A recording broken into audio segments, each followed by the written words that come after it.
এই কুরাইশ এই সূরাটির নাম কেন রাখা হলো, এই মর্মে একটা রহস্য পাওয়া যায়।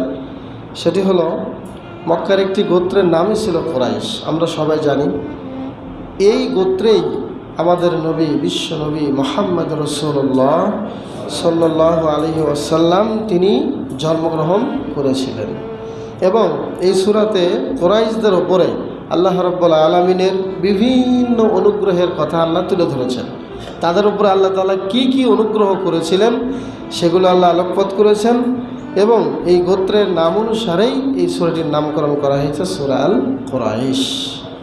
এবং এই সূরাটিতে কুরাইশদের উপরে যে আল্লাহর অনুগ্রহ এটা যেমন আলোচনা করা হয়েছে, পাশাপাশি এই সূরাটিতে তাদের প্রতি আল্লাহর যে নির্দেশনা, আল্লাহর কি হুকুম, কি আদেশ, এটাও আল্লাহ পাক আলোকপাত করেছেন। তার মানে হলো, তোমরা আমার দেওয়া নিয়ামত ভোগ করবে, কিন্তু আমার নিয়ামতের শুকরিয়া আদায় করবে না, তা তো হবে না।